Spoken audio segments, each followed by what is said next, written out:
Great. Okay. All right, everybody. Welcome so much to our special event celebrating queer, desi, dating, and relationships.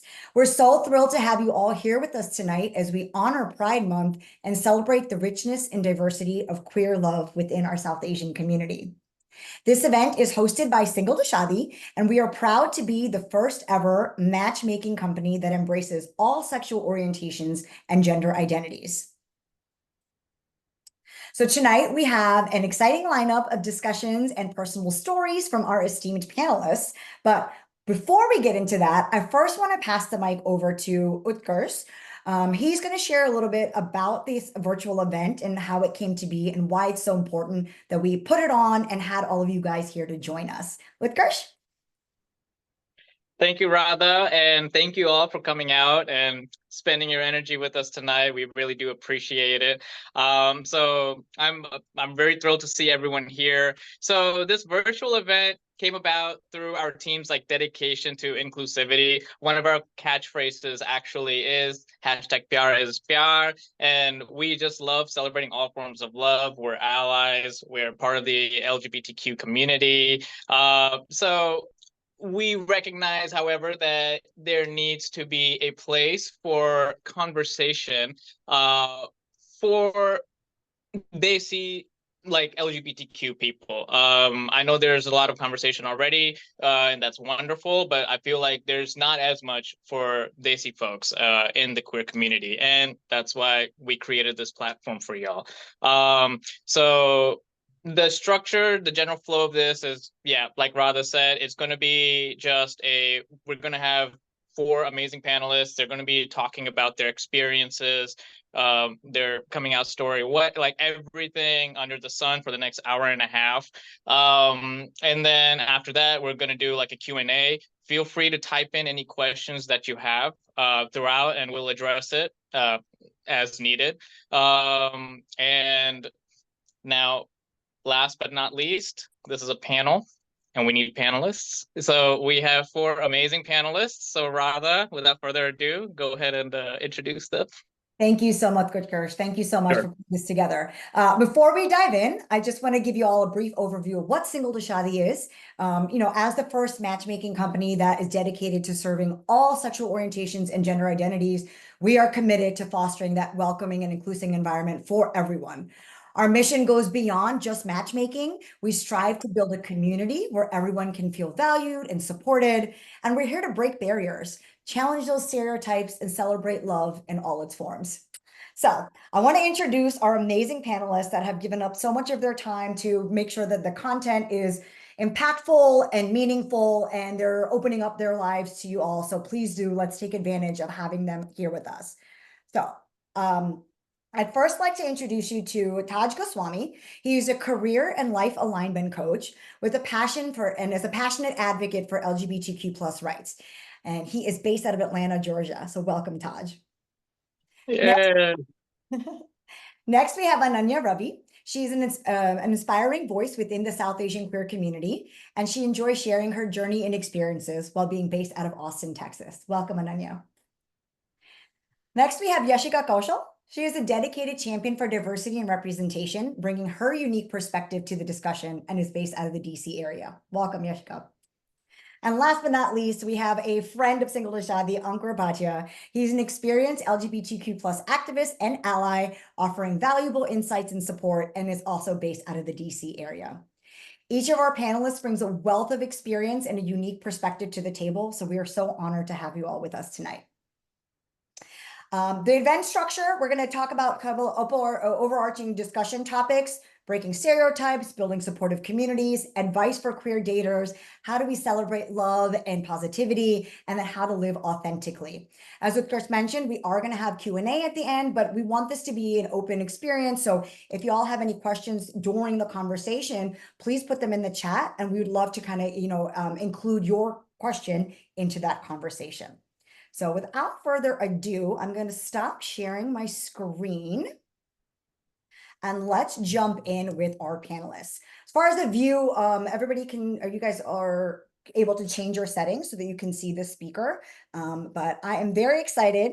So with the panelists, we had a lot of fun questions. And I think the first one I would love for everybody to do is tell us a little bit about yourself, kind of, the work that you do, how you're a part of the LGBTQ plus community, and really dive into reflecting about the intersections of your cultural identity and queer identity and kind of what that means for you.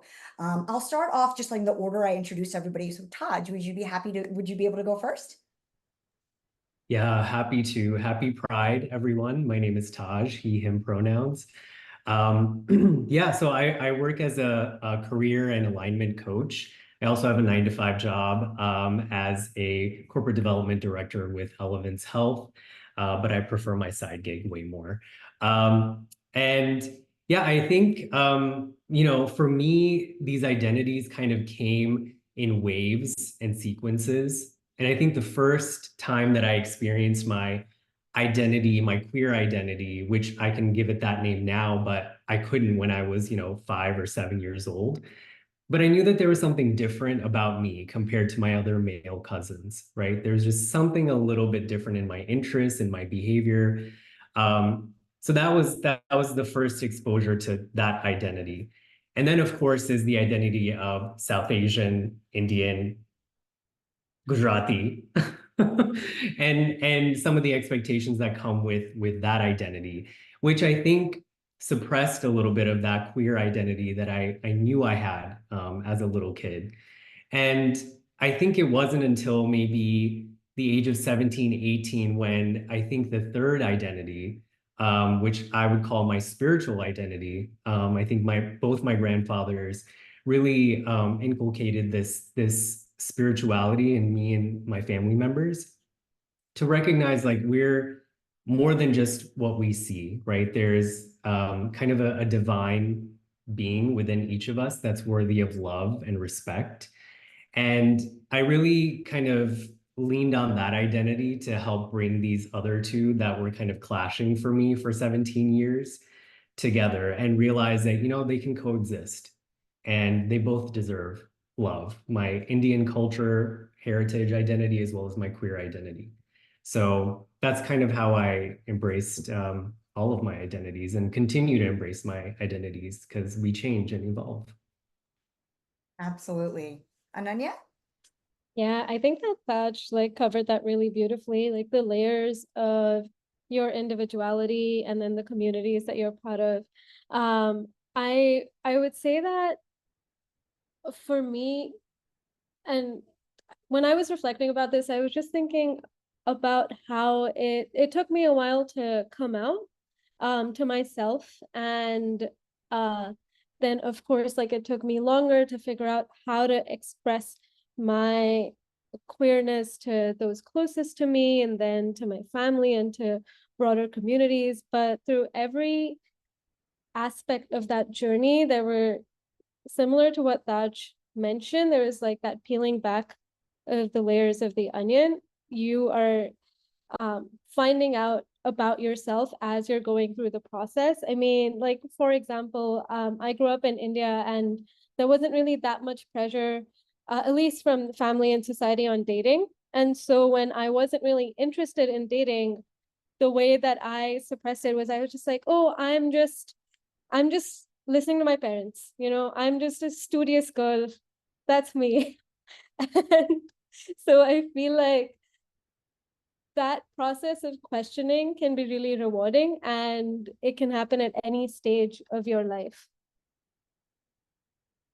Thank you for sharing. Yashica? Yeah, I mean, just echoing, I think what Tajh and Ananyaa already said. I came out pretty late myself, but I think I've always known my entire life, and I just think, speaking in terms of being South Asian, there's obviously certain pressures that come with that. South Asian cultures are heavily defined by strong familial ties, obeying cultural norms, and just a ton of pressure to be heteronormative. And then I think for me also that it was just a lot of those were magnified by, being the oldest daughter in my family, and then also just the first generation of immigrants. And so, you know, for a lot of my life, like, even though I knew that, at least some part of me knew that I was queer, there was always some guilt that came with pushing the boundaries, like after, you know, your parents sacrificed so much to kind of come here and like give you a better life. And so you want to feel like you're making them proud. And that was really hard for me to come to terms with. But I think, you know, realizing that living your truest self is like the best way you can honor that sacrifice, even though your parents might not really realize that from the get-go.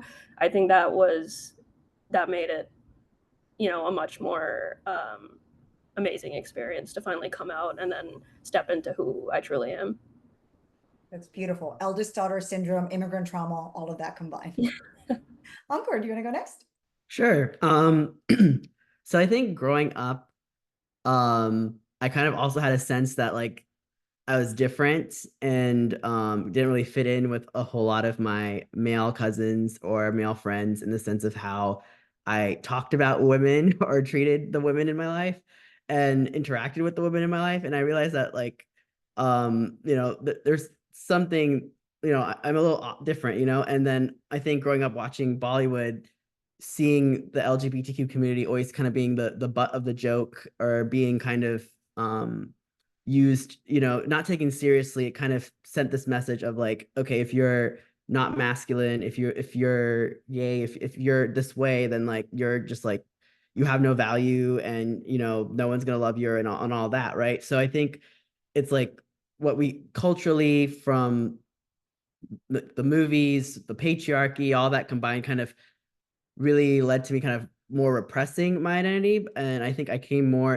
to terms with it, you know, after a lot of therapy and just, you know, reading mental health, you know, about mental health, you know, educating myself on the topic, talking with friends, and just kind of coming to terms with kind of that, like, you know, if God makes everyone perfect, you know, then like I'm already perfect, right? And so it's like kind of like everyone has their own journey, but I would say like for my answer, like that's kind of how I came to terms with it, is just like realizing kind of like to Taj's point that like we're already connected to the divine, and like a lot, like, you know, for those of us who are Hindu and the dharmic religions, like that's kind of a main principle of it, is like you're already connected and you're already worthy and you're already like you already are love. So it's like kind of tapping into that energy and then realizing that like how you express yourself and express that love is not a sin either, or it's not like a shame either. So it was kind of like embracing that. Beautiful. And that's actually a great transition, Ankur, into our first topic for the panelists. We want to talk a little bit about how you've broken stereotypes or quote unquote norms. So again, I'll ask this for the whole, all of the panelists, and we'll maybe start in reverse order with Ankur, you first. But how have you personally challenged traditional gender roles or expectations within your family or community?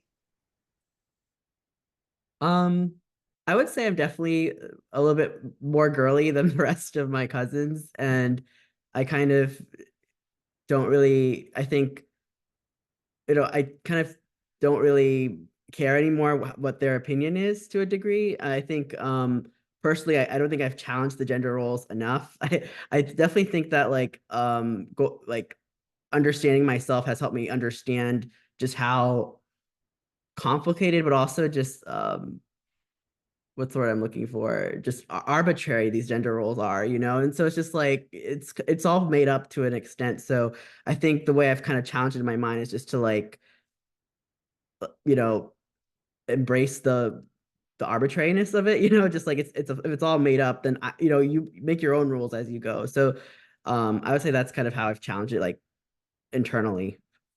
Yeah, wonderful. Yashica. Yeah, I mean, I think the most glaring one is definitely the one where I was supposed to marry a man and give my parents all the grandchildren. But I think other than that, you know, I present more traditionally masculine, I guess.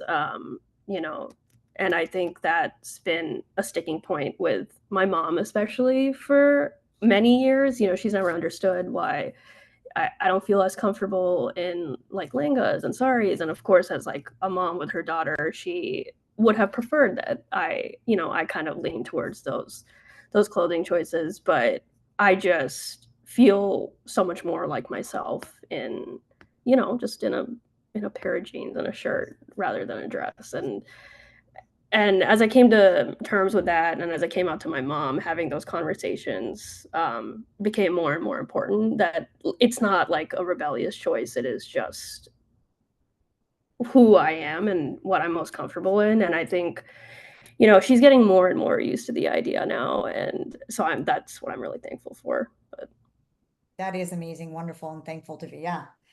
Ananyaa. Yeah, I think I think a lot of people who have come out could relate to that. Like when I was having conversations with my mom and saying that I was queer, she was like, "What? So now you're going to get a lot of piercings? What's going to happen?" Like, not necessarily. I don't have to do that. But I feel like with gender roles and expectations, so much of it is refusing to question or listen. And there's so many random expectations, right? And this isn't even related to being queer, but I remember that I'd come home from my undergrad one day as a surprise visit to my parents, and my grandmother was at home, and she found out that I was on my period. There was like a puja happening at home, and she was like, "You can't come in." And I was like, what the fuck? Like, I've traveled like 16 hours on a bus to be here. And I can't even enter my own home. So I think in that moment, I was just like, well, you can either let me in, or tomorrow when you do let me in, I'm gonna clean the entire puja room while I have my period. So you make your choice. And then they did let me in. And I think a lot about that is just asking them why do they believe the things that they do, and kind of pushing back against that. And I'm sure that everyone has similar experiences, but that's one example. Way to be bold, Ananyaa. Thank you. And Tajh? So I think for me, being an only child and being male, some of the expectations, I mean, there were many, but the most prominent ones were be successful, specifically as a doctor. Rejected that real quick. Get married to a woman. I mean, hi, I'm gay. I'm here on this panel. Look masculine and kind of subscribe to all the masculine roles in Gujarati or Indian society. And one of those did not include homemaking and cooking, which even to this day, my dad in his late 60s, it still feels like, no, that's your mom's role. Like, she's going to take care of the cooking and the cleaning. And unfortunately, to his dismay, when she's away, when she's visiting me or she's visiting her family in India, what is he going to do? He can only eat out so much, right? So he, at this age, has had to embrace that reversal that he for 6 decades thought was something that women did. And it's fairly common in Gujarati households, at least the ones that I know of. So I'm glad that I kind of went against the grain at a fairly young age and expressed that interest in cooking, learning from my mom, just like how to make a house work, the little things around the house. So I'm grateful that I pushed back. And I think another way that I just kind of challenge some norms is through dance. In Gujarati culture, we have Navratri, we have Garba, where everyone dances, but not a lot of the men are on dance teams. And I have been since I was a young child, through high school, undergrad, grad school. And I think dance has kind of been my way to rebel against certain cultural norms and expectations. Dance is such a great way to have expression. That's awesome. Tajh actually leads me to the next question. Talking about your dad being in his 60s, and we all have older, more traditional family members in our lives.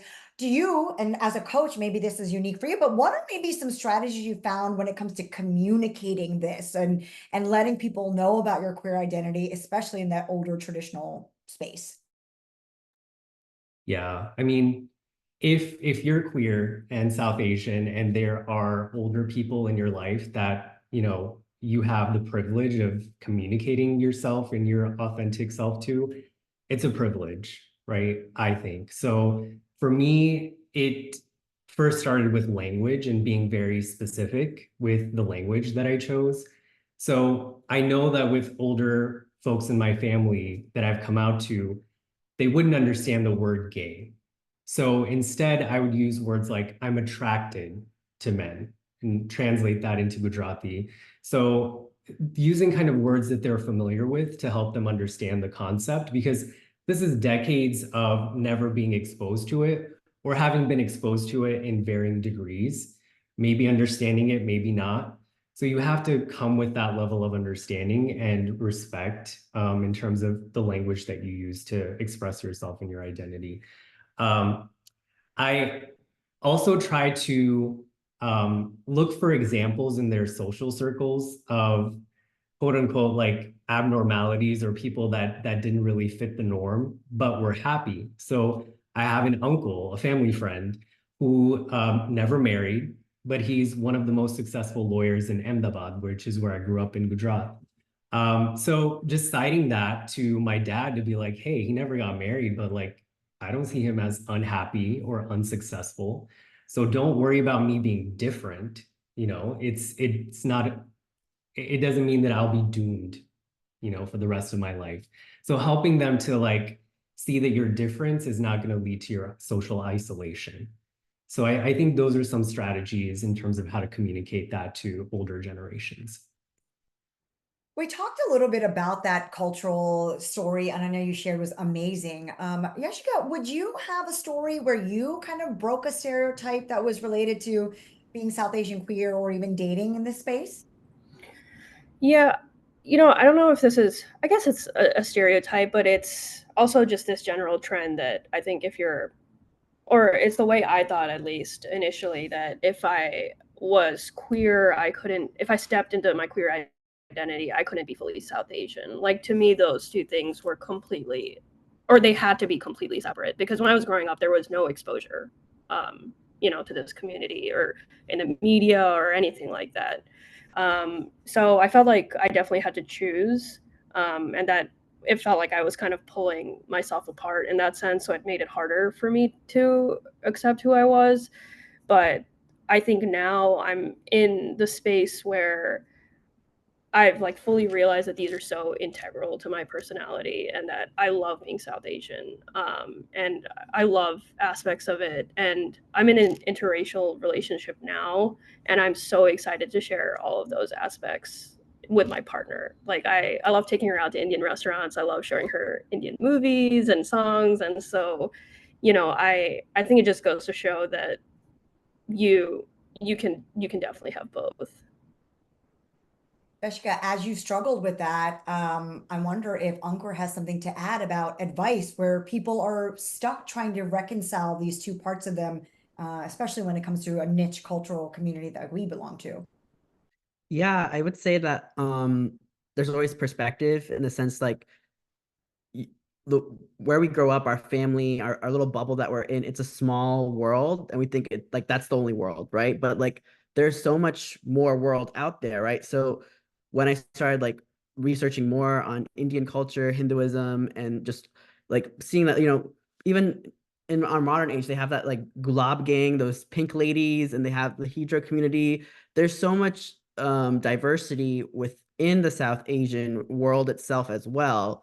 So I think the advice I would give is, always kind of be able to take a step back and objectively look at how you're thinking and how you're perceiving your world, and like recognize that like you're just one small bubble in this huger bubble, So I think that's the advice I'd have for that. I love that. We got an audience question now. I'll leave it open. Anybody can answer. Or actually, it's for Tajh specifically. How does your family or community respond when you express an attraction to men, which is not their quote normal? How do you refute that notion that it's not normal or wrong?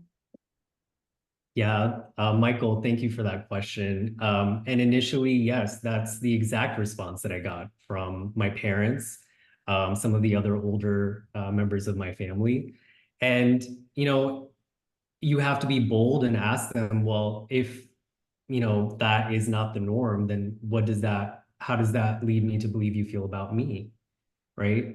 And if you're so worried about me being ostracized from society, because of this abnormality or straying away from the norm, then where am I going to go?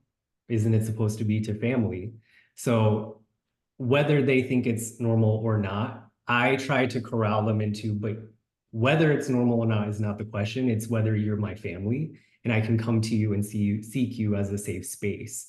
So turning it back around on them, so it's less about their dichotomy of normal, not normal, and more about we're a family, this is me, and you have to accept me. Beautiful. Does anybody else want to chime in? Okay. Well, let's move to our next section. So we talked about breaking stereotypes and norms, and a lot of what I'm hearing is community, that the people around you. So let's talk about how we can build supportive communities. Ananyaa, I'd like to start with you. How have supportive communities played a role in your journey as a queer South Asian individual? And maybe, and I would love to hear your perspective from being in India and now being in America, if there's been a difference in building community. Yeah. Let me start with just how they've played a role. So I had always known that I was queer, and it took me a while to really lean into that. I think that when I was doing my master's, I leaned into it a little bit. And then as the marriage pressure from my family started building, I was just like, well, I'm not sure. I really don't know. I don't know what to do.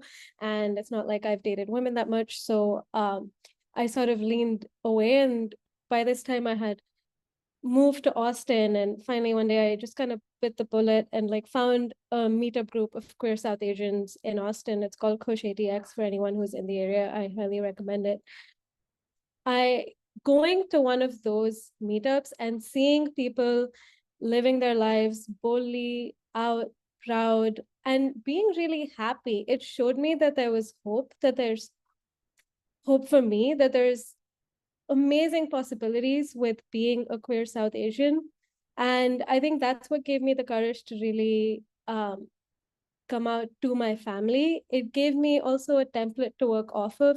These were people that I didn't have to explain different parts of my identity to, which is kind of how I felt being an immigrant in the US, is you're either always explaining that you're South Asian or you're explaining that you're queer, and finding that specific support group where no explanation was required was huge for me in accepting who I am.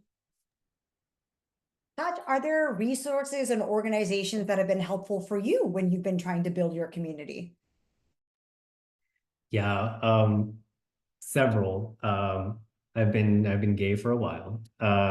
The Kush family of companies definitely have been very informative and supportive. Kush DC, when I lived there for a couple of years, was great. I still have some lifelong friends that I made through that. I met Ananyaa through Kush ATX, and I met a couple of other friends through that organization as well. Desi Rainbow Parent Alliance is another organization that I've met a lot of people through. And interestingly, a cousin of mine recently came out, and through Desi Rainbow Parent Alliance, there is actually a Gujarati family here in Atlanta. I met them last year, and they said if your family or if any other Gujarati family that you know of has queer kids and their parents want Gujarati parents to talk to, we're happy to be that connection. So I really can't say enough about that organization and the support that they provide the queer community. Books. If you're a nerd like me and you like to read books, I have a couple of recommendations. Caveat that they are a little bit more cis gay male focused, but helpful nonetheless. Tell Me How to Be by Neil Patel is really good. Velvet Rage by Alan Downs. Broken People, Sam Lansky, really good. And if you want to just read about just spiritual exploration and life exploration, I think anything by Paulo Coelho, the writer of The Alchemist, is one of my favorites. And I just can't say enough about his books. And podcasts, there's too many to count, but if anyone in the audience is going through a current breakup or some sort of a heartbreak, I'm sorry. And I think that Jillian on Love is a podcast that might be helpful to you. She lets you sit in your feelings and then she's like, okay, let's move it along now. You know, we're not going to marinate in that. We have too much life to live. And I just loved her approach to, you know, love in general. So those would be my recs. I had one more, as you said, Desi Rainbow Parents, Taj. I remembered that if any of your parents are in India, there is an organization called Swikar. It's based out of Bombay, and it was huge, absolutely, in getting my parents to have a support system of their own, because it is a very difficult thing to tell, you know, your friends, if you're a parent of a queer child, that you have a queer child. And it really helped them understand me better and embrace my identity. So I would reach out to them, and you can feel free to DM me on Instagram or something if you want to contact. And just for the audience, we are going to have the panelists information, contact information at the end. So in case we didn't get any of their recommendations, you can reach out directly, and I'll also try to gather all of this and put it on our resources page. So keeping our theme of community, I'd like to go to Ankur. What advice would you give someone who's looking to build or maybe find a supportive community right now? Sure. I think there's a lot of information out there, and things sometimes you can have like information overload, especially like on social media or just, you know, going on the Google, right? So I think like what's important to keep in mind is what feels like, you know, you could find 20 different organizations, but if you're going to invest time and energy to build a community, you want to make sure you're in alignment with their values, with their goals. And I would also say that, you know, there's so many like local book clubs, libraries that host different LGBTQ events. There's different drag, you know, events or parties and brunches, you know, that are in the area. I would say that the biggest way like that I've built my own community is just building through friends and just making friends along the way. And I think what's important in doing that is to be very like clear with your intentions, that like you only want to be friends and you're looking for friends, right? And so I think it comes down to that intentionality, alignment with your values, and just kind of keeping an open mind and not getting overwhelmed, right? Like the goal is to find support. It's not to show up perfectly. It's also like you're in a learning journey, right? You're always learning, right? So there's, I think, to take that pressure off to like, you know, go to an event or something and be perfect or know everything, right? You're not going to know everything. So I think it's about embracing that unknown factor of it. Love it. Yashica and Ananyaa, both of you are involved in that Kush family of organizations that Taj was mentioning.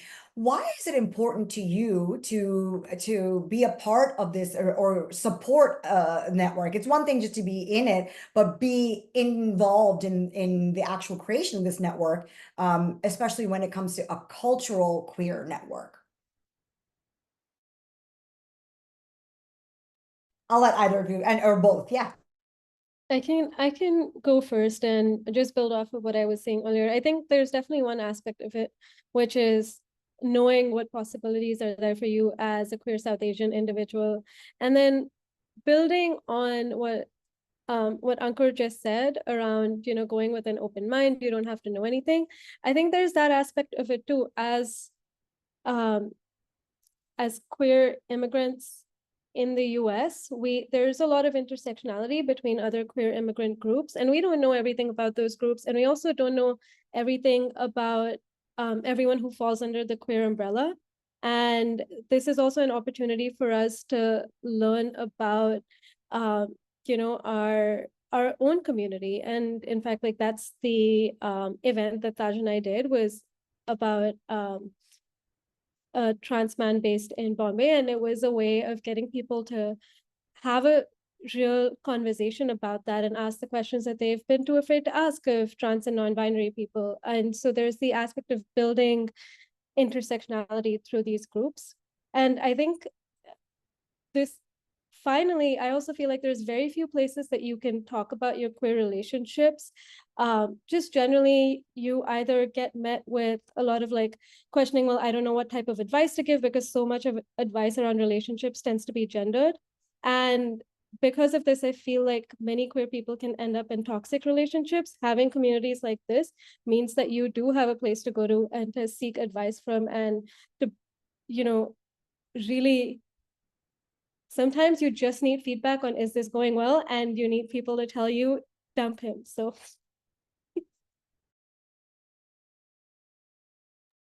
And yes, Yeah, I would just echo what everyone and also what Ananya has been saying so far. That's why it was important for me. Like the couple of Kush DC meetings that I went to, I just knew that, there was unconditional acceptance and that I would learn so much just from being there. And I guess like I'm not part of a traditional South Asian queer organization, but I will say my lifeline has always been my large group of South Asian supportive friends. They were the first people I came out to, and I think we're in a position, while they aren't queer, to understand all the societal pressures that come with being South Asian. Some of them are in interracial, interreligion relationships, and like seeing them have the courage to come out, with who they love and stand up for what they love, that gave me the courage to step into myself. So I think building, like, that's how I built my support network, and I'm so thankful for it. And I think that experience just really showed me that you don't have to have the exact same experience or identities to support and be there for each other. Just having a support network of people you trust and love and know that they'll be there for you is equally as important. And then also just after coming out, making an intentional effort to meet more queer people has been amazing. So. a very good point. We have an audience question from Tara. Tara, I apologize, I missed this earlier, but she has a question. I think this is addressed to all the panelists, so Ankur, all of you can answer, but she's asking, what has been your favorite part about your journey in exploring and embracing you, your queer identity, your Desi identity, and if you're in a relationship?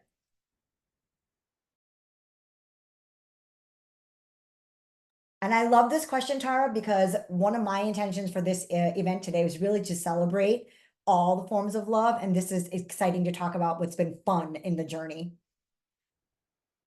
I think I can go first on this. I think my favorite part has been one, recognizing that, like, we only have one life to live and life is short, and like embracing like a vivacious spirit and just living your life to the fullest and living your life to the fullest potential and what that means. And so I think, like, when I've kind of reflected on my queerness from that lens, it's like, if I want to live my life to my fullest self, to my fullest realized, actualized self, my fullest potential, I owe it to myself to be authentic, to express myself, to stand up for myself, and go after the life I want. So I think my favorite part of my journey so far has been embracing that, like, I deserve to have this life, and I deserve to live my life. And so it's like accepting yourself and accepting that, like, you're worthy of that life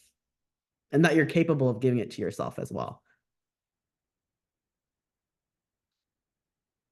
It's beautiful. Thank you, Ankur.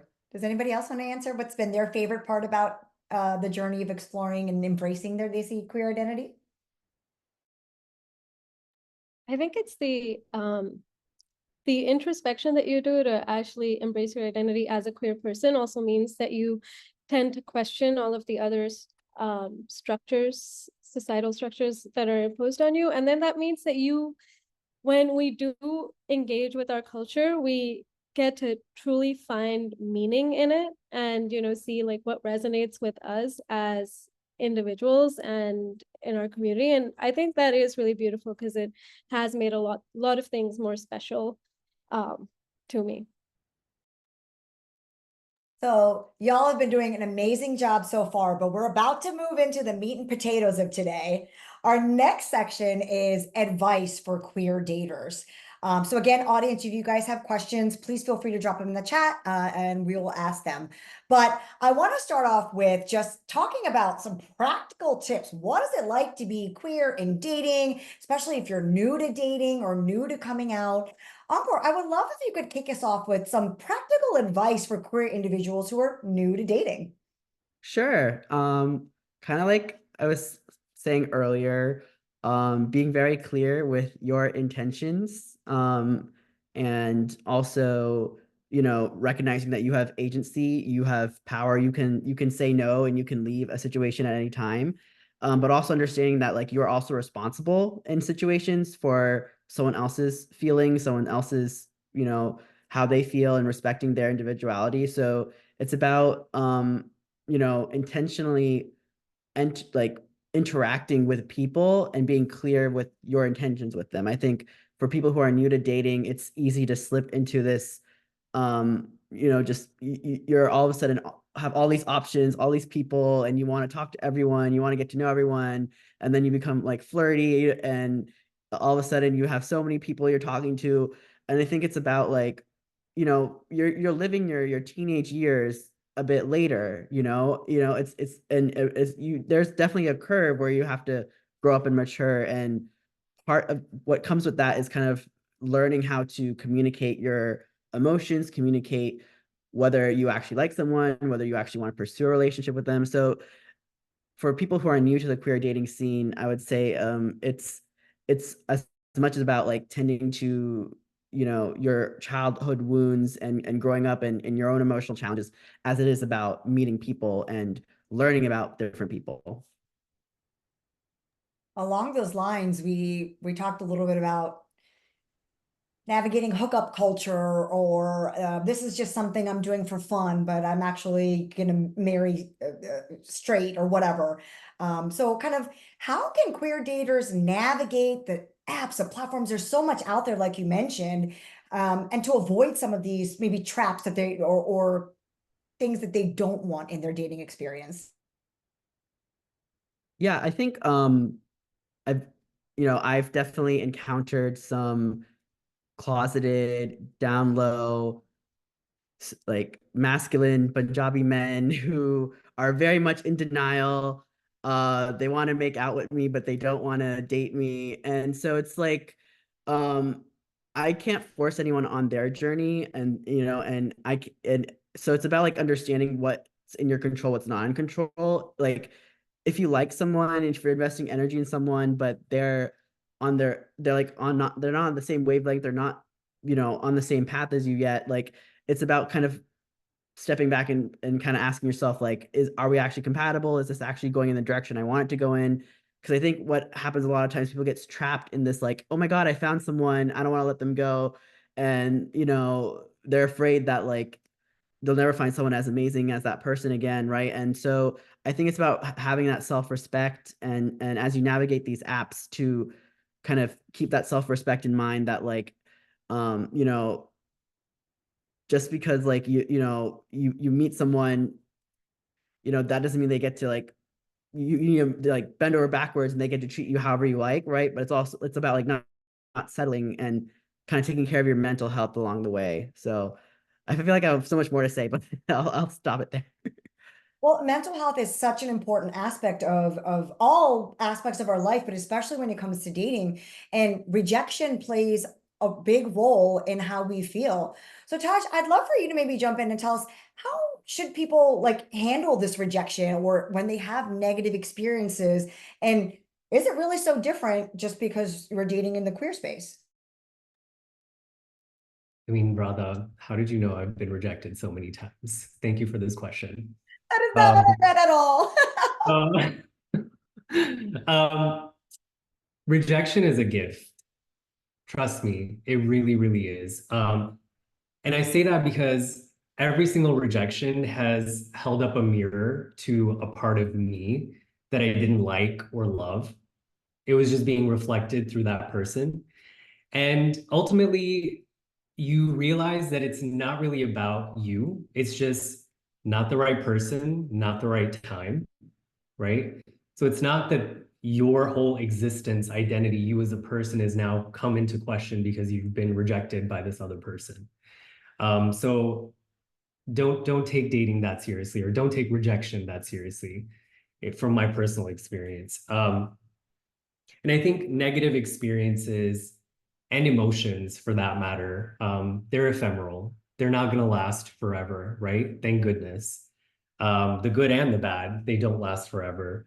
But I think on social media, there's like so many memes that say, oh, he lives rent-free in my mind, right? Not in Taj's mind. Like, we only take paying tenants, all right? Everyone else we evict. So I definitely would advise you, if you've got those negative experiences, rejections, the sooner that you can just let them out of your mind and open yourself up to receiving the good that's waiting for you, I think your dating experience will be that much more better. We got an audience question. Aneri mentioned that sometimes women will ask her out, but they don't know they're actually asking her out.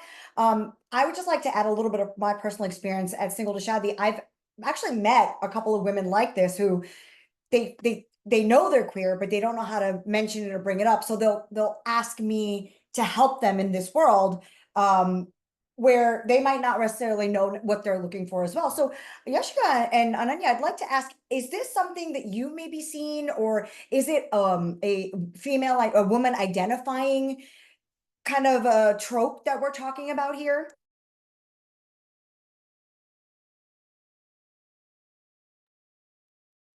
The idea of where like they subtly ask somebody out. And Aneri, if I'm not explaining that right, feel free to maybe clarify.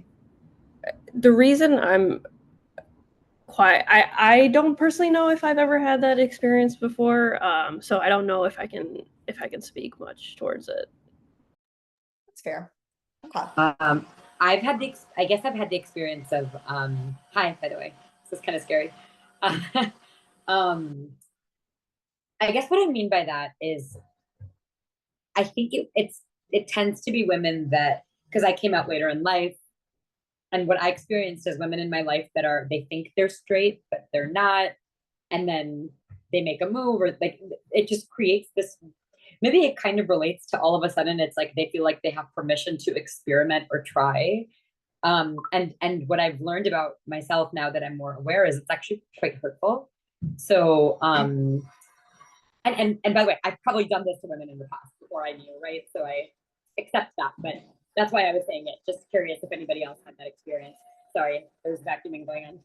That's it. Oh yeah, that makes a lot of sense. And I know exactly what you're talking about. And like that kind of behavior does make me cringe, probably for the same reason that I've probably done it before. And so you recognize like your past self in that, and you're just like, oh, yeah. But I would say it has happened. It's really hurtful. I feel like sometimes women, when they're experimenting, they don't think that they need to have boundaries with other women the way that they would expect to have these boundaries. If like it's like a man hitting on a woman, right? And I don't know that it's your job necessarily to explain to them that that's going on, because I think Ankur said it before, everyone's on their own journey, you know. You do you, you'll figure it out someday, but you got to hold your boundary and you just got to say, bye. Not dealing with this. Amazing. Thank you. Yeah, it's so true. Well, let's talk about advice. And I think I might open this up for the whole panel, but I'll start with maybe Ananyaa. What's the best piece of advice that you've received about dating as a queer person? Okay, let's say I received this advice in a dream. But I will say that I have been thinking a lot about how, as a woman, as a South Asian woman, we're really socialized to put ourselves last in, and definitely to put our desires last. And that's something that really comes in the way of knowing what you want out of a relationship, of knowing what you want sexually, and just in general of saying that maybe it's time to not invest more in this particular situation, because you're always told that if you're the one to break up, if you're the one to stop putting in the effort, then you are bad in some way. You know, you're too selfish. And I think it's a really long journey to, you know, get rid of that shame and to put our desires and put ourselves first. But that is the first step to embracing what we want. And I feel like I'm still on that journey and probably will be for a long time, but it's definitely one that's worth it. And I think it also, and the reason I mention it in terms of dating is because a lot of times we allow these ideas of the type of person that we want to be with to be influenced by society, right? And I kind of see that in maybe what straight women want too. Like, do you really need every guy to be like 6'5"? I don't know. Or is that just because everyone's telling you? And it's a similar thing with queer dating as well. Like, embrace what you want and no desire you should be ashamed of. Well said. Taj, what's the best, oh, Ankur, what's the best piece of advice you've gotten? Sorry. I was gonna say I like this is something kind of that came out of therapy, where I learned about the difference between being in love with someone, having lust for someone, and being in limerence. And being in limerence is this idea of like you meet someone and you're really attracted to them, but like you put them on a pedestal and you think like they're gonna save like your whole world. They're gonna be like, once you're with them and you have them and like you're gonna all your problems will be solved. And I think like learning to understand kind of like recognizing your own behavioral patterns and understanding kind of when you're like actually attracted to someone and their personality versus when you're like just only physically attracted to them versus when you're like in limerence and like have this fantasy of this person and you're only like chasing after them for some sort of validation or for some sort of emotional need. I don't think it's like the best piece of advice that I've received, but it's kind of the best breakthrough I had in my own dating journey was understanding the difference. And so recognizing that like what do I actually want is that love, and to like understand what does love actually feel like and reflecting on that, and what does a healthy relationship look like, right? So I think that's the best piece of advice I would have, is to like always kind of have that grounding. Know who you are, know what you want, and try to stick to that. Yeah. Taj, what's the best piece of dating advice you've gotten? I might twist this a little bit and share the worst advice that I've gotten, but how I've turned it into the best piece of advice for myself. I think the worst advice I got was that relationships are work. Like, am I getting a W-2 from this person? I don't know. So I don't know. I didn't appreciate that advice, and I just have not found a way to implement it in my life. Yes, I do think it's work and trial and error to find the right person. But after you find the right person, it doesn't feel like work to, treat them with deference, to sometimes put their needs above your own, to say what's on your heart and what's on your mind, that, hey, I think you need to take a step back. I need to prioritize myself, right? Things like that, conversations like that are easy to have. It doesn't feel like work when you're with the right person. And I mean, you don't have to take my word for it. If you love to paint, or whatever hobby you might have, you weren't a master painter from day one. It took effort, but you love to do it. So you'd pick up that paintbrush every single day and you'd keep at it, right? So it doesn't feel like draining or, an arduous task the way people think relationships are supposed to be run. So that's probably the worst dating advice I got, but I turned it into something positive for myself. Very spicy indeed. Love it. And Yashica, what's the best piece of dating advice you've had or would like to give? This is probably really cliche and everyone's heard it 1,000 times, but I do really subscribe to just keep an open mind. If you had asked me a year or a year and a half ago what my life would look like, I would never have said anything that's happened now, and just in terms of my life and especially in my relationship. So yeah, that's all I can say. Wonderful. Yeah, keep an open mind. Yashica, you are partnered now. So I'd like to maybe just ask you and then Ananyaa, what does partnership mean or look like for you, and why, I guess basically like, why is partnership meaningful in your life now? I for a lot of my life, I never thought that the love that everyone raved about, and the one, you know, the type that people wrote about in books and I saw in movies. I never thought it was meant for me, and I also just, part of me thought I wasn't capable of it. So I just became content to settle. Um, just settle for things that maybe didn't feel quite right.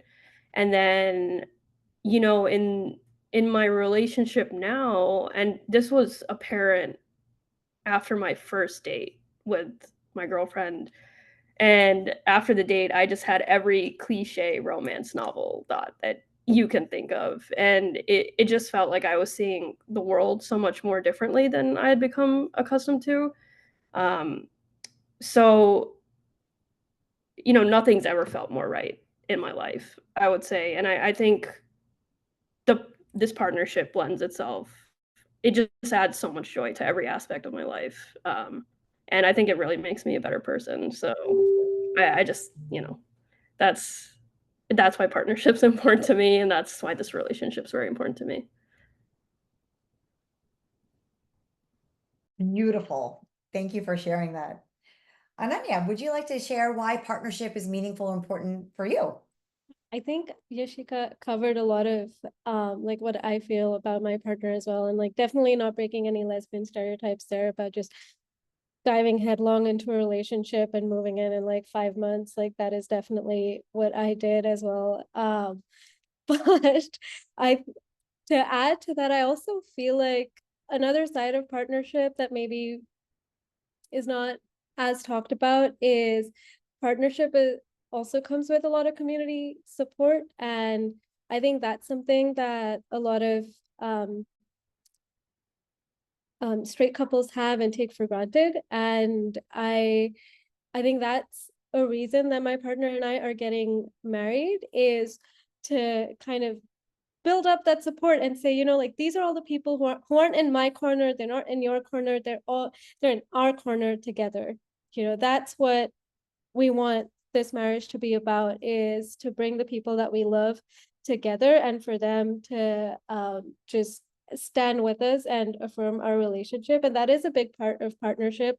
Big part of partnership for me is getting to show off my partner to everybody that I love in my life. And I'm really happy that I get to do that. Everybody's congratulating you. That's amazing. Thank you for sharing that, Ananyaa. We're so happy for you. Oh, all right. The next section I want to switch to, which is my favorite section, and the whole theme of tonight is celebrating love and positivity. So I want, we talked a little bit about some of the challenges, how to break stereotypes, how to build that supportive community, some advice around dating. Now let's talk about like the celebration aspect of it. So Yashica and Ananyaa, I'll start with you ladies as far. Well, could you tell us maybe a particularly joyful experience or positive experience you've had? And we know the end result of what's happening in both of your lives, but maybe dive into where you first maybe felt joy or realized like, hey, queer dating is fine. It works for me.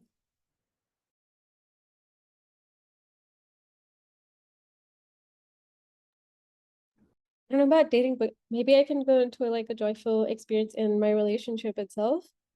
Yes, that would be wonderful. One of the most fun things, and this is like after getting over the humps of having coming out to family, like, you know, getting them to accept you, blah, blah, blah, is the first time that Nora came to visit my parents' house in Bangalore. My dad was just so like, I know that she's really tall. Do we have to like move our ceiling lights? Is she going to be able to, you know, fit? Then he got like cereal boxes because he didn't know if she could handle spicy food, and she definitely can. And now it's evolved to this point where I feel like Nora knows all of the stereotypes that Desis have about other Desis, which is hilarious. And also I'm like, it's a little concerning to me about my community that you know all of this. Yeah, that does bring me a lot of joy.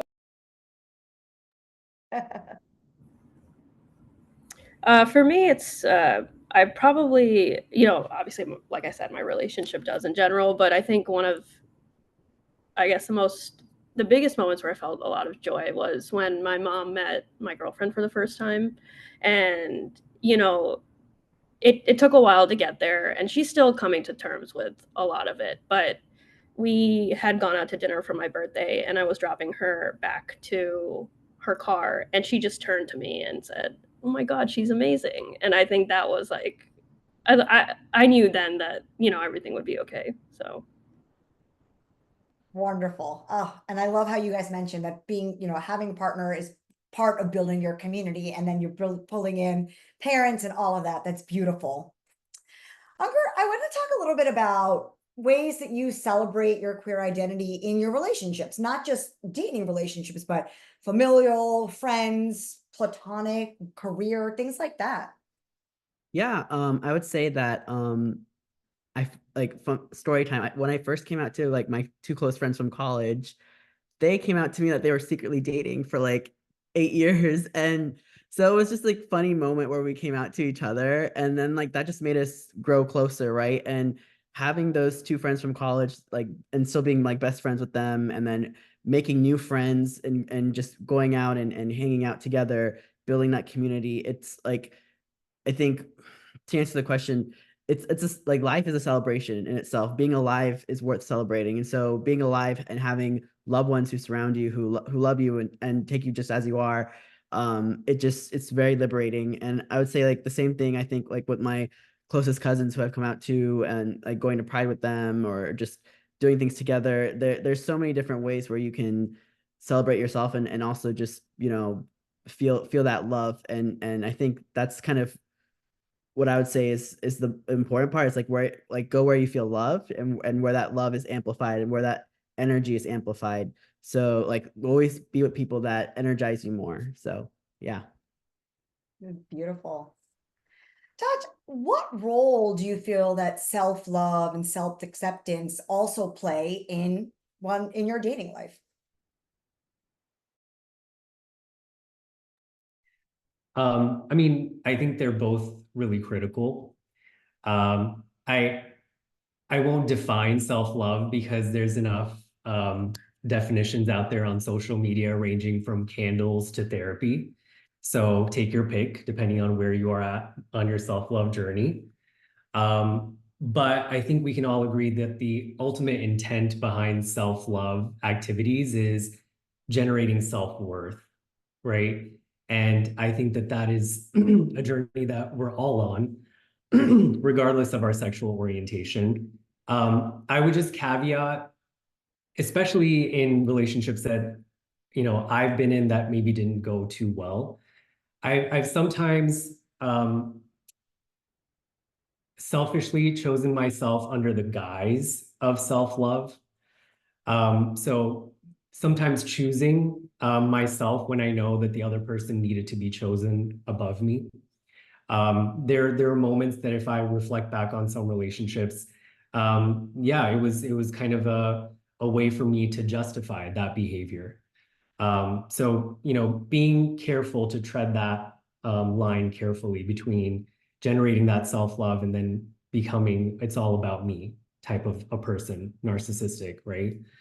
And then in terms of self-acceptance, I think that there's also another fine line to be aware of there, especially when it comes to dating, because I've dated people, and people have probably may say this about me, that, these are my flaws, accept me as I am, right? As a form of self-acceptance.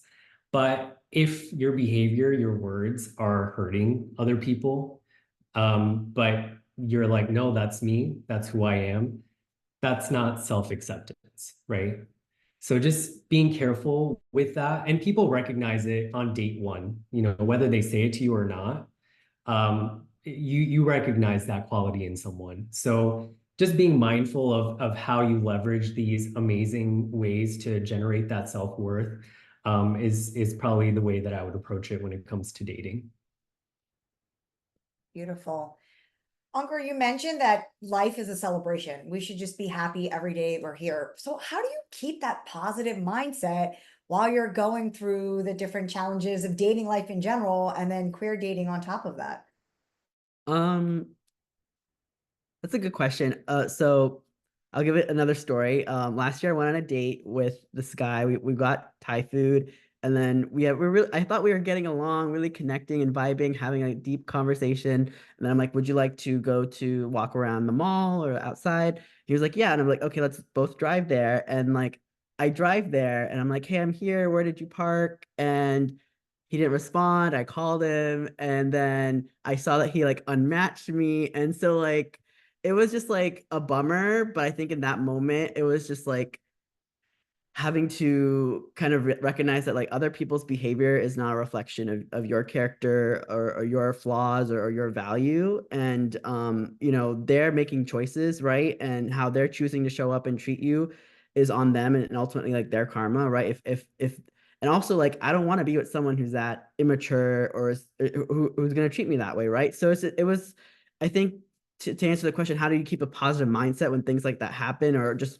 the overall journey of just swiping and meeting people and talking, and it gets exhausting, right? I think the positive mindset is just knowing that like you when you put in energy, you know, it eventually will come back, right? And it's also like in a way a numbers game. Like you can't just like not participate. You have to put yourself out there. You learn and grow from these experiences. You learn what you like, what you don't like. So everything even like a negative experience like what I experienced, right?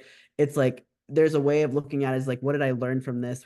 What am I going to like know about this or myself for next time, right? So I think that's how you keep a positive and like a growth mindset about it.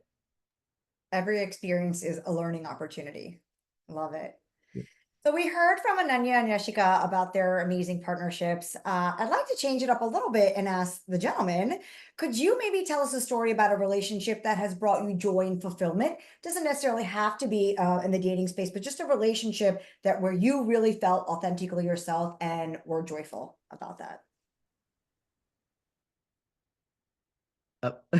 I could go, yeah. So I guess like last year I was dating someone who really liked me a lot, and just it was an opportunity to just really, I guess, kind of like date like for the first time, right? And like actually like try to give something a chance. Through that process I learned that like I didn't necessarily like this person and their personality 100%, right? But I think the point about the story is that the relationship brought me joy and fulfillment, but I recognized it was still not for me. It wasn't necessarily he wasn't necessarily the one. And so I had to make that mature decision to be like, you know, I don't think we're connecting, and I think you deserve joy and love, and someone who actually loves you. And like I had to end it, but I think, you know, to the question, like you like I still was appreciative and grateful that I met that person, that I experienced that joy and knew that like it is possible, right? And so that was again learning in itself that like not everything necessarily has a happy ending, but that doesn't necessarily mean that like you cannot find joy or happiness along the way. It left you hopeful because you knew that this was a great experience and you can have that again. Yeah. Tajh. Yeah, I'm going to take this opportunity to highlight the role of friendships in my life, particularly an ex who I dated years ago, who is now one of my closest friends. In fact, he's on here. I'm not going to out who he is, but he's here to support. But he's not only my best friend, he's also my business partner, my travel partner, my foodie partner. But the best part is that we can just sit in silence with each other for prolonged periods of time. And there's something to be said for that level of intimacy between friends. And I just feel so grateful that, you know, we recognize, as Ankur mentioned, we both have the maturity to recognize, you know, maybe as a partnership, this may not work out, but we have something really special. And in the gay world, it's hard to find these kinds of deep connections. So why throw it away? You know, can we still remain connected as friends? And I'm glad he said yes. And we're still friends 10 years later. Wow. Well, celebrating friendships for sure. That's amazing, Tajh. Thank you for sharing that. And I agree. I think that having that fulfilling whatever relationship it is, whether it's platonic, whether it's dating, whether it's partnership, it just adds to that positivity and joy of the human experience. So thank you guys for sharing. Let's switch to our final section today. For audience members, definitely start putting your questions in the chat, or we have the Q&A at the end. We will stop recording for the Q&A, so you're welcome to get back on camera and ask your questions of the panelists directly. But before we get there, I want to talk a little bit about living authentically. The panelists, myself and Utkarsh, we went back and forth about adding this section, but it just made sense for us to wrap up this whole conversation by giving you a little bit more of a deeper look into our panelists' journey, their lives, and what living authentically means for them. So I'm going to start with Ankur again. Talk to us a little bit about how embracing your identity and how maybe you've been on this journey about living authentically. Sure. It's definitely, I'm not perfect at it, right? It's still, a learning process. I think there came a point where I realized that, like, do I want to lie for the rest of my life, like every day for the rest of my life? And how long can I continue lying? Because in my mind, I also felt like every lie I tell, like, about myself is just, it adds some sort of negative energy that gets trapped in my body or my spirit, right? So I think learning to, like, embrace the identity and living authentically, it's about, like, releasing that negative energy and understanding that, like, one, not every space is going to require you to show up authentically for the sake of your safety, and there's certain, until, like, you get to a point where you can be yourself 100% authentic and safe at the same time, like, that there's no rush in that journey. And so, as someone who's not 100% out to the community, to my parents or to my whole family, like, I think it's been about, like, understanding that, like, there's no, like, there's no one right way of doing it, right? And so it's about how do you, and I think I answered a further question, so I'm sorry in advance, but it's about, like, just understanding, like, if, like, again, like, you only have one life to live, and if you want to live in a way that's, like, living in integrity, where what you say, what you believe, and what you do are in alignment and in truth, it does take work to build that life, and it is a process. It's not necessarily always going to be glamorous and fun, but that doesn't mean that you're not worth it, and it's not worth the rainbow at the end, right? Of just that feeling of creating your own life. So I would say that it's a process. Yeah, absolutely. And speaking of a process, we know that coming out and being able to live authentically isn't just something that we do. It is a process. Sometimes you're not, quote unquote, out, right? There's different stages of it. So I would love the panelists, we can start with you, Ananyaa, but is there any advice, or would you like to share a little bit about what you learned from your own coming out experience?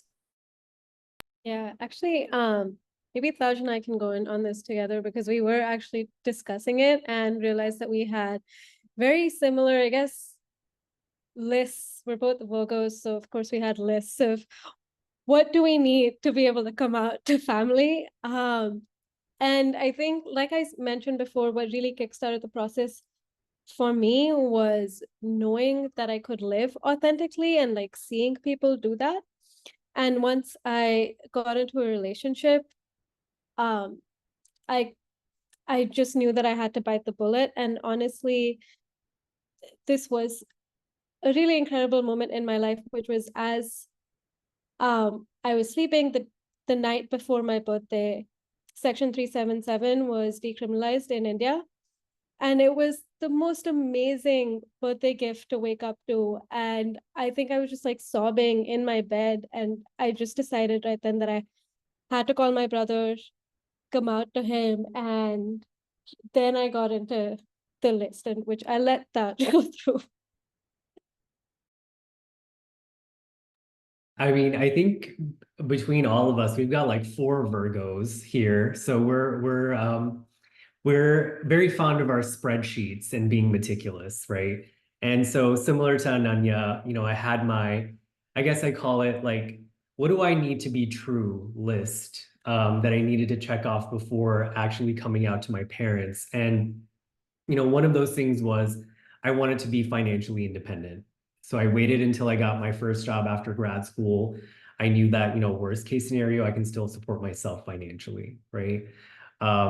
The second one was being surrounded by trustworthy allies and friends in a support system. So I really made sure that I had that mattress, that supportive like nest created before I made that decision to come out. And I think the third one is a little bit more subtle, but it's having that mental preparedness to recognize that I'm always going to be 10 steps ahead of my parents. So I have to have that compassion and that patience to walk them on this journey with me after I come out. And it might not be 12, 16 months, 24 months until they catch up and fully accept the reality of who I am. And so after I think all those three things aligned, I decided to come out. And it was a painful process. It did take time for my parents to wrap their head around it. But I think thankfully, almost 14 years later, we're at a point where my mom swipes on Tinder for me.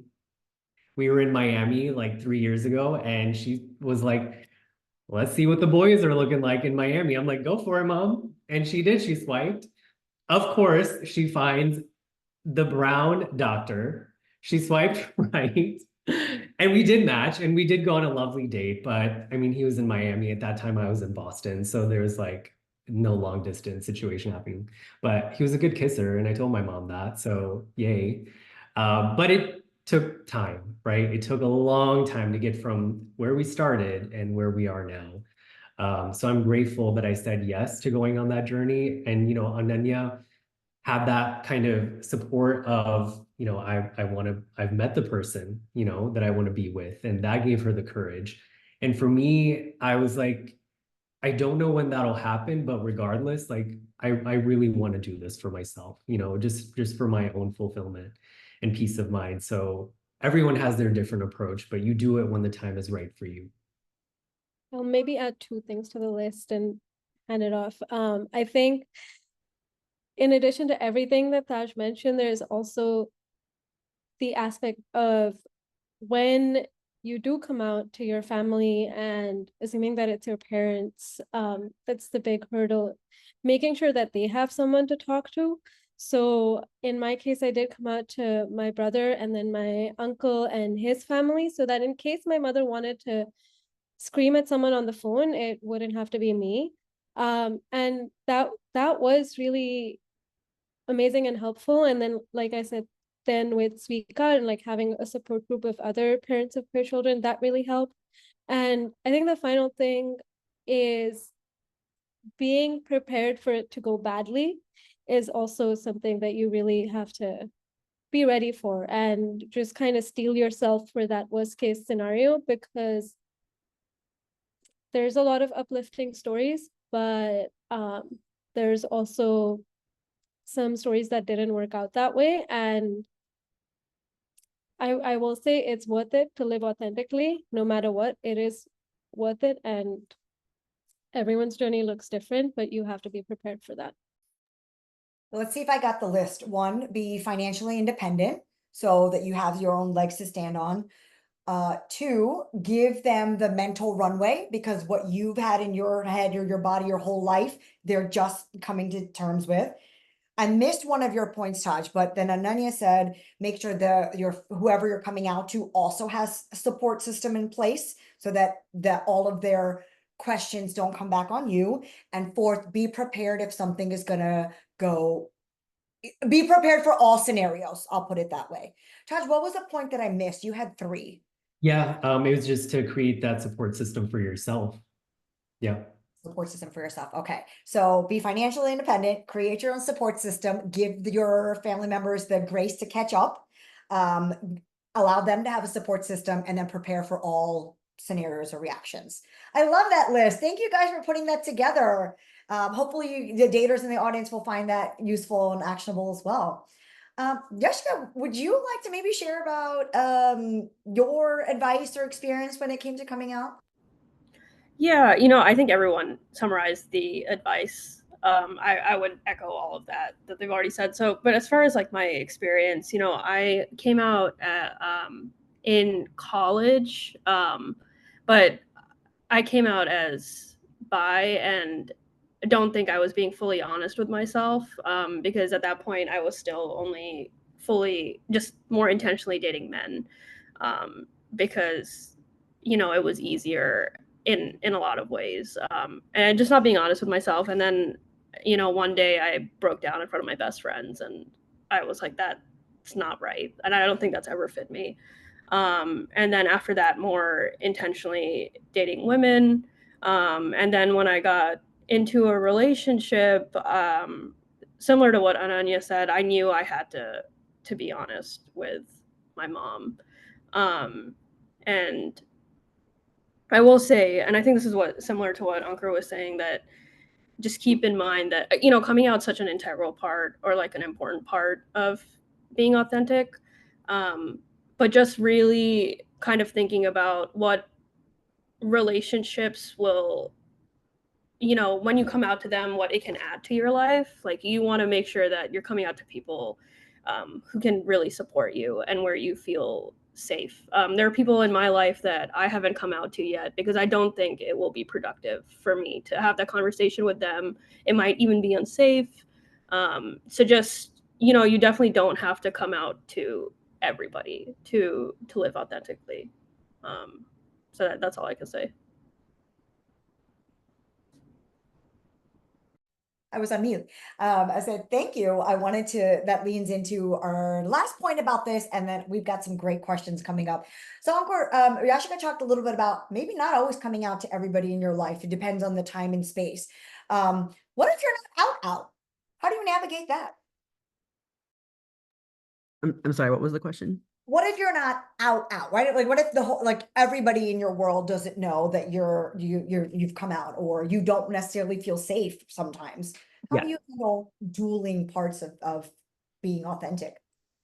Yeah. So yeah, I think for me personally, as someone who's like out to people, not out to some people, like it's like an open secret, but it's not a secret. Like, it's not, for some people, like they're completely clueless, and some people are like they know but they act like they don't know. Or it's like, it's almost like living secret lives, in a way, and kind of just understanding that, like, you know like, not everyone's going to be able to understand or necessarily comprehend, and you can't force everyone to comprehend or understand or be on the same page or accept you or love you. So I think, like, back to Yashica's point of like understanding, like, are we going to actually have a productive conversation? And I think, like, that also puts this lens, like, you tend to view all your relationships much more clearly as to, like, okay, like, how else am I not showing up authentically? Where am I saying yes to where I want to say no to, right? And it's like those little things where you lie or you are performative. You become much more aware of that in your experience with your family or your friends. And then you recognize, like, the people who actually make you feel 100% okay to just be yourself with. So, like, I guess what advice I would have for people who are also in that similar boat as me, where they are out to some people but not 100% out, is that, like, there is no rush, there is no pressure, really. Like, I think a lot of media, like, yes, times have changed, and a lot of people are more accepting and there's this idea of, like, oh, once you come out, everything will be magical and your life will be better. And it will be there. I'm not saying it won't be, but what I'm saying is that, like, not everyone has the same journey that you see on TV in these kind of stories, right? And not everyone necessarily is living the same life. We all have different lived experiences. We have different beliefs, different values, different family members. So it's about understanding, like, what's best for you, your mental health, your safety, and like kind of going back to that list of, like, prioritizing, kind of, if I want to create the life I want to create, what do I actually have to think through to have that life? And who do I actually want to let into that life, into my world? So that is kind of my advice for that.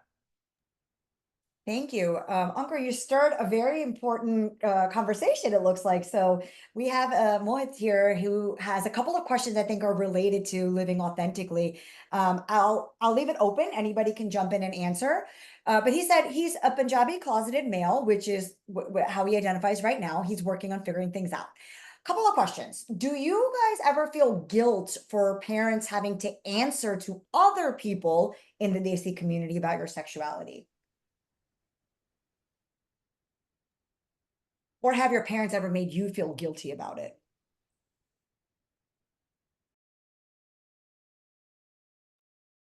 I have strong feelings on this. And I'm going to say, as queer people, we have to constantly assert our right to live our lives all the fucking time. And I live in Texas, so it's even more of a battle. And I do feel guilt. I do feel a lot of guilt that, my parents don't get to celebrate this grand straight wedding. But I also have to remind myself that I don't deserve to feel that guilt. I'm just living my life. And honestly, we've seen so many taboos get broken in the South Asian community. Like, it would be the same thing, right?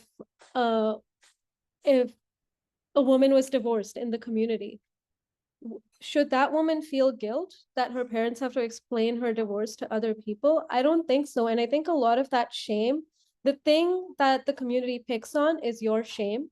And so if you decide to discard it and live authentically and just be like, this is normal, this is my normal, and this is who I am, and you can see that I'm happy, but there is no shame for you to like dig your little pocket knife into and, constantly like gnaw away at, and kind of getting your parents to that point. It has, honestly, it's been liberating for my parents for me to come out and for them to realize the things that they need to discard. And it has been a gift for them also to figure out how to live their own authentic lives. So I don't think it's all bad having a queer kid, and that's my statement on it. Yeah, I'll quickly add, 100% agree with everything that Ananyaa said. Something that Yashica said earlier is that you don't necessarily have to come out to everyone to feel that I'm living my most authentic life. So with my parents, specifically my dad's mother, who's 97, right? There was some guilt that I was feeling that my dad and mom couldn't really tell her why I'm not married yet. But then at the end of the day, it's a practical reason. She'll never get it. She's almost 100 years old, right? Like, there's no point in wasting my time feeling guilty for something they can't do for a person that will never come around and see and accept me for who I am. So let her just ask me incessantly every time she sees me, hold my hand, pull my ear, pull my hair, why aren't you married? And so just let it be. And that guilt is not for me to take on. And I think slowly seeing me relinquish that guilt, my parents have also relinquished that guilt. So I think it just trickled down. And I think to add to the conversation, I think like reading into like what guilt is, like I've kind of read up on emotions and things in therapy. And from what I found is like guilt is an emotion that you're seeking some sort of acceptance, some sort of, some sort of way of making something right, or feeling that feeling of making it right. But it's not the same as like remorse, which is like when you actually feel bad for actually hurting someone or doing something wrong. And like, I think the important thing to recognize here is like that guilt is coming from within, and it's not necessarily, accurate. Like, because you're not doing anything wrong by being you. You're not doing anything wrong by existing and expressing yourself. If people react in a negative way to you coming out or being yourself, that is not, you do not have to feel guilty about their reaction. Like their panic, their whatever they're processing is not your responsibility to solve. And so I think we take on guilt, I think, especially in the South Asian community, because we're we're taught like look what will people think, or you know, we're a community mindset, so you have to take care of everyone in the family, and we shame each other and guilt trip each other to do things. But I think an important thing to note is like to kind of objectively look at what is this emotion actually, what is it trying to get me to do, which is trying to make like you're basically trying to fawn, right? Like you have fight, flight, fight, and fawn, right? And you're basically trying to fawn to get to de-escalate like that sense of danger, right? But I guess I want to say is like when you feel guilty, I think in these circumstances you have to remind yourself that you have nothing to be guilty of because you've done nothing wrong. I love it. Ananyaa put in the trickle down guiltonomics. That leads into the second part of Mohin's question. And I think Todd talked about this a little bit earlier, but he's asking, how do you deal with the possibility of not having your own kids? Most Indian parents, he assumes, would feel the pressure that their kids not having kids, it's going to affect their life, or they're devastated because they wanted grandchildren. And then again, being an only child or only son, he's concerned about how they're kind of thinking about how are my son going to take care of me in old age when there's typical things that a woman should do, like cooking, cleaning, taking care of elders. So, you know, I will say this was a point for my mom when I came out to her. You know, she's always wanted grandchildren, and you know, I will say that it's important to realize that, at least it was important for me to realize that I don't have to live the life that my parents want for me. Like, you know, it's my life. I need to live it the way I want to. And, you know, in today's age, like there's a lot of options to have kids as a same-sex couple. So just, I think even sharing that with them, if kids are something that you want, you know, being open and having that discussion with your parents, like if this is something that me and my partner want, and it's obviously something you want, then there are ways. It's not completely out of the question just because I'm in a queer relationship. Yeah, and to add to that, like I know of someone within this the Washington D.C. area. He's a pretty popular guy, but he originally had married a woman, and he had given into the guilt and the pressure to marry and have kids and have a family, and then he came out and got divorced, and it was very messy and unfair to the woman. And I think like to answer the question that's in the chat for you, like as you're navigating, I think it's important to ask yourself, like, you know, yes, there's like this pressure that you feel to do, like to have this like normal life and have kids and start a family, but you also have to think about like every person in your like every person there's a responsibility, right? And if you do make a choice to marry a woman and hide your sexuality from her or have a kid with her, like that karma will catch up one day. That truth will come out. So I think, you know, if the desire is to have a family and have kids, there's like to Yashica's point, you can still have that and be happy and living your authentic self. It is possible as in this day and age. So I think it's all about like perspective and asking yourself, like, you know, what do I really want? What am I willing to do to get there? Wonderful. Tajh? Oh, I didn't know if we had time. Really quickly, I'll just add, I can't really speak to the children piece because I personally don't want children, and my parents have never really pressured me to have kids or made me feel a certain way about not wanting them. But I can speak to being an only son and the responsibility of taking care of my parents. I'll just speak from my personal experience. Examine where that is stemming from, because for my dad, it is very deeply rooted in his patriarchal thinking of someone, specifically a woman, should be there to take care of me as I age. And once I recognized that, I decided, no, I'm gonna do some tough love here. And I would intentionally bring my mom to visit me in Atlanta for a month at a time to force him to learn to cook, to do his own laundry, to do the mopping and cleaning and whatever. So just examine, and it may be different for you, Mohit, but for me, I had to examine, like, where does that fear of who's going to take care of me come from? If it's something that they can remediate through changing themselves, and by all means, that's what I want to support. And things that they can't do as they naturally age, of course, I'm going to be there to support them, and I'm sure you will be too, right? So just kind of balance it out with your own needs and your own sanity, so you're not, you know, just a doormat, right? For the sake of, I'm a good son, I'm an only son, so I'm going to do whatever it takes to take care of them. No, let them be independent. Even older people deserve to live independent lives, right? Just because they're old doesn't mean, you know, they're fragile. They need to be taken care of every moment. So that's what I would say to that last piece. Parenting our parents. Yeah. Yeah, I mean, can I I'm gonna jump in? pop the That really screens here.